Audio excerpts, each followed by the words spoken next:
वायुसेना को ये लगता है कि अगली बार जब बम गिराए तो एक कैमरा भी रखें साथ? बिल्कुल होगा, टेक्नोलॉजी में बहुत तरक्की हो रही है. So we will have weapons which will relay back the images to the mother aircraft or to some station on the ground. जो फ्यूचर वॉरफेयर होगी उसमें आपका एवैक्स, आपके सारे लड़ाकू विमान और आपके यूकैव्स, दुश्मन भी तो तैयारी कर रहा है, वो भी तो लंबी दूरी तक मार करने वाले विमान और लंबी दूरी तक मार करने वाली मिसाइलें, और अगर उसके पास भी जैसे वो किंजाल टाइप हाइपरसोनिक मिसाइल आ गई, उसका क्या तोड़ है? हमेशा टेक्नोलॉजी का काउंटर टेक्नोलॉजी से नहीं होता है, कभी कभी टैक्टिक से भी काउंटर हो सकता है. तो जितना भी चाहे अगर दुश्मन की टेक्नोलॉजी में की क्षमता बढ़ती रहेगी, तो जब तक हमारे यहाँ भी टेक्नोलॉजी उसी हद तक नहीं बढ़ेगी, तब तक हम उसका काउंटर करेंगे through better tactics, better employment of what we have. नारी शक्ति के बारे में, विमेन इन कॉम्बैट, उसमें भी मैंने सुना है कि आप कुछ इंक्रीज करने की कोशिश कर रहे हैं कि is the role of women, क्या वो केवल सांकेतिक है, क्या केवल सिंबॉलिक है, या अब आप उससे कहीं आगे बढ़ गए हैं? क्योंकि 6-8 साल से आपके पास महिला फाइटर पायलट्स है और करीब 30 साल से तो अदर आर्म्स में भी हैं. पहले तो ये बताऊं कि भारतीय वायुसेना हमेशा ही जेंडर एग्नोस्टिक रही है और महिलाएं हमारे हर एक ब्रांच और हर एक डिपार्टमेंट में शामिल हैं. और अभी इस समय हमारे पास महिला ऑफिसर्स हैं जो कि फ़्लाइट कमांडर्स हैं, कमांडिंग ऑफिसर्स हैं. महिला ऑफिसर्स भारत में और विदेश में भी स्टाफ कॉलेज के लिए गए हैं, हायर कमांड पास कर चुके हैं और प्रमोशंस पे जो ग्रुप कैप्टन या कर्नल स्तर पे भी पहुंच चुके हैं अभी. तो we are completely gender agnostic and हर एक ब्रांच में we are open to the best person who can fit in. और अब महिलाओं को आप बतौर एयर वॉरियर्स भी शामिल कर रहे हैं, उसके लिए आपको क्या क्या परिवर्तन करने की आवश्यकता पड़ रही है? ज़्यादा हमने जो पहला अग्निवीर का बैच है वो अभी 15-20 दिन में हमारे यहाँ ट्रेनिंग सेंटर में रिपोर्ट करेंगे. हमने ये निर्णय लिया है कि अगले बैच से महिलाओं को भी भर्ती कराएंगे एज अग्निवीर्स.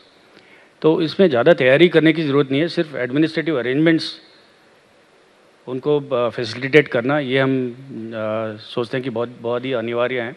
तो हमारी इसी तरह प्रिपेयरनेस हो रही है कि उनको कंफर्टेबल बनाने की, क्योंकि वो किसी रिमोट स्टेशन में पोस्टिंग पे चले जाएंगे तो उनके लिए एडिक्वेट फैसिलिटीज़ होना ज़रूरी है.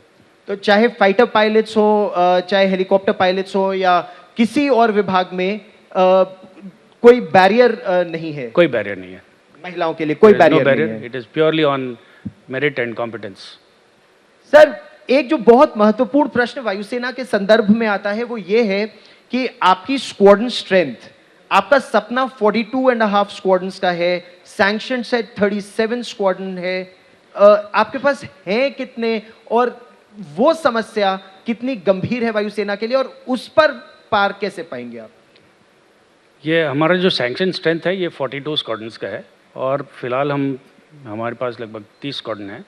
और जैसे मैंने बताया कुछ कुछ स्क्वाड्रन्स का अभी नंबर प्लेटिंग शुरू हो जाएगा क्योंकि ऑब्सोलेसेंस आ चुका है इन फ्लीट्स में.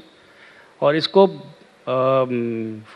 टू फिल द वॉइड्स जो है, जैसे मैंने बताया LCA Mark 1A 83 का कॉन्ट्रैक्ट साइन हो चुका है. उसके बाद MRFA और LCA Mark 2 एंड M का ये फ्यूचर है हमारे एयरफोर्स का.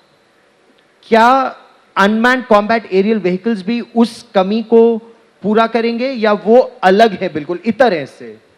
अनमैन्ड एरियल व्हीकल्स की इस समय जगह अलग है. प्राइमरीली एज सर्वेलेंस प्लेटफॉर्म्स इस्तेमाल होते हैं. जब उनका प्रयोग कॉम्बैट प्लेटफॉर्म्स के तौर से होगा, जब मैंड अनमैन्ड टीमिंग होगी, तब उस समय फिर दोबारा रिव्यू करेंगे.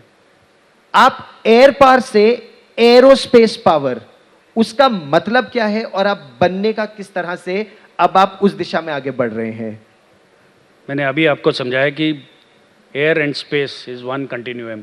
उसमें भेदभाव डिफ्रेंसिएशन नहीं करना चाहिए.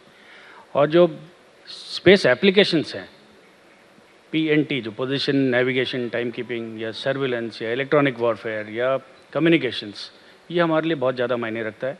और हम यही चाहते हैं कि इन ऑल दीज स्पेयर्स धीरे धीरे we start merging these activities so that the Air Force can grow into an aerospace power.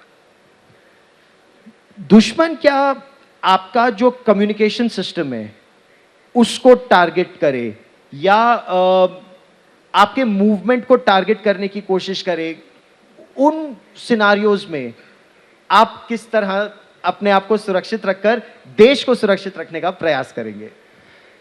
जैसे मैंने बताया, हमारे जो नेटवर्क्स हैं उसको ज़्यादा सिक्योर और ज़्यादा रिडंडेंट बनाने की कोशिश हमेशा जारी है हमारी। और साथ साथ हमारी ट्रेनिंग में भी हमने ये इंक्लूड किया है कि to operate in an environment of denial, अगर कम्युनिकेशंस ना हो या अगर कुछ कट ऑफ हो जाए हमारे सप्लाई चेन्स, तो एनवायरनमेंट ऑफ डिनाइल में हम कैसे हमारी कार्रवाई आगे करें, इसकी हमारी हमेशा ट्रेनिंग रहती है।